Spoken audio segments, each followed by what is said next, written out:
ഇനി നമുക്കൊരു അയല കൊണ്ട് മീൻ തോരൻ ഉണ്ടാക്കിയാലോ? കുഞ്ഞൻ അയല വൃത്തിയാക്കി കഴുകി എടുത്ത് ക്ലീൻ ചെയ്ത് വെച്ചിട്ടുണ്ട്. അതുപോലെ തന്നെ മീൻ പീരയിലേക്ക് ആവശ്യമായിട്ടുള്ള നമ്മുടെ തേങ്ങ ചിരകി എടുത്ത് വെച്ചിട്ടുണ്ട്.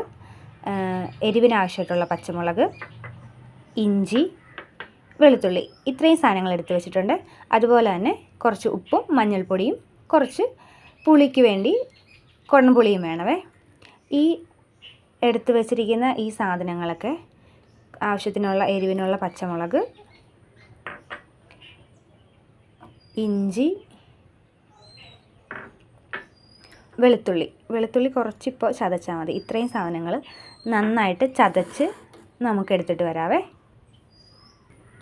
ഇതേ നമ്മുടെ ഇഞ്ചിയും പച്ചമുളകും വെളുത്തുള്ളിയൊക്കെ ഒന്ന് ചതച്ചെടുത്തിട്ടുണ്ടേ. അതുപോലെ തന്നെ ഇനി ചട്ടി എടുത്ത് വെച്ച് നമുക്ക് ഈ സാധനങ്ങളെല്ലാം ചട്ടിയിലേക്ക് ഇട്ട് കൊടുക്കാവേ. നമുക്കിനി ചതച്ച് വെച്ചിരിക്കുന്ന ഈ പച്ചമുളകും ഇഞ്ചിയും വെളുത്തുള്ളിയൊക്കെ ഈ ചട്ടിയിലേക്ക് ഇട്ട് കൊടുക്കാവേ.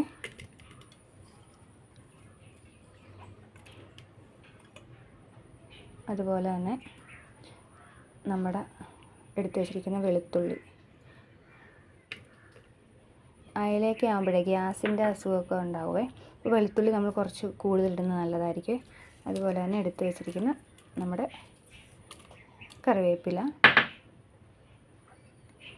ഒരു കഷ്ണം പുളി. കുറച്ച് മീനല്ലേ ഉള്ളൂ, അതുകൊണ്ട് ഒരു കഷ്ണം പുളിയാണ് ഇടുന്നത്. നമ്മൾ തോരന് മീൻ പീര പറ്റിച്ചത് തോരൻ എന്നൊക്കെ പറയുവേ. അതിന് ആവശ്യമായിട്ടുള്ള മീൻ പീരയ്ക്ക് ആവശ്യമായിട്ടുള്ള തേങ്ങ ഇട്ട് കൊടുക്കാവേ. തേങ്ങ എത്രയോ ഇടുന്നു അത്രയും നമ്മുടെ മീൻ പീരയ്ക്ക് ടേസ്റ്റ് ഉണ്ടാവുമേ. അപ്പോൾ ആവശ്യത്തിനുള്ള തേങ്ങ ഇട്ടു. ഇനി നമുക്ക് കുറച്ച് മഞ്ഞൾപ്പൊടി ഇട്ട് കൊടുക്കാവേ. കുറച്ച് മഞ്ഞൾപ്പൊടി, ആവശ്യത്തിനുള്ള ഉപ്പിട്ട് കൊടുക്കാവേ.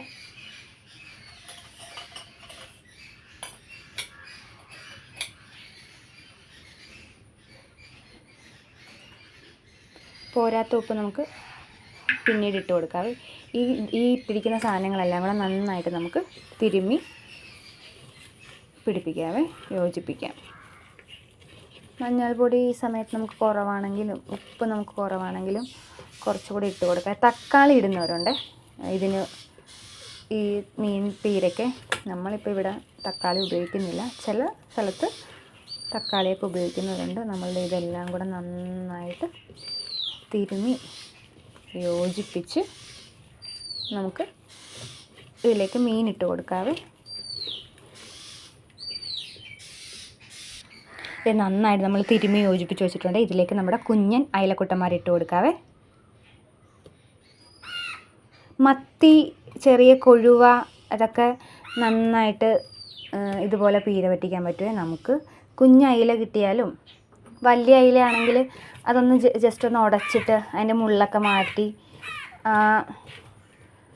ദശയൊക്കെ നമുക്കിതുപോലെ തന്നെ തോരൻ വെക്കാവേ. ഇതിപ്പോൾ കുഞ്ഞയില ആയതുകൊണ്ട് നമ്മൾ മുള്ളൊന്നും മാറ്റുന്നില്ല. എല്ലാം കൂടെ നന്നായിട്ട് തിരുമ്മി യോജിപ്പിച്ച് വെച്ചിട്ടുണ്ട്. ഇതിലേക്കൊരു നമ്മുടെ കൈ ഒന്ന് നനയുന്ന രീതിയിൽ കുറച്ച് വെള്ളം കൂടെ നമുക്ക് തളിച്ച് അടുപ്പിൽ വേവിക്കാൻ വെക്കാവേ. അവസാനമായിട്ട് കുറച്ച് പച്ച വെളിച്ചെണ്ണയും കൂടെ നമുക്ക് ഒഴിച്ച് കൊടുക്കാവേ. ഇനി നമുക്ക് അടപ്പിലോട്ട് വെക്കാം. നമ്മൾ ഗ്യാസൊക്കെ കത്തിച്ച് നമ്മുടെ മീൻ പീര വെച്ച് കൊടുത്തിട്ടുണ്ട്. ഇനി കുറച്ച് നേരം ആവി കയറി വെന്ത് വരട്ടെ. നമുക്ക് അടച്ച് വെക്കാം.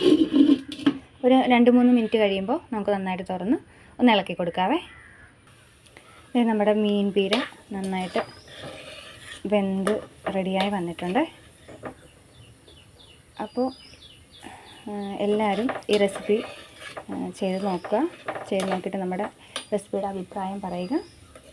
ലൈക്കും സബ്സ്ക്രൈബും നമ്മുടെ ചാനലൊക്കെ ഒന്ന് സപ്പോർട്ട് ചെയ്യുക. മറ്റൊരു വീഡിയോ ആയിട്ട് നമുക്കിനി നാളെ വരാം. എല്ലാവരും സന്തോഷത്തോടെ ഇരിക്കുക. Okay, bye. Thank U.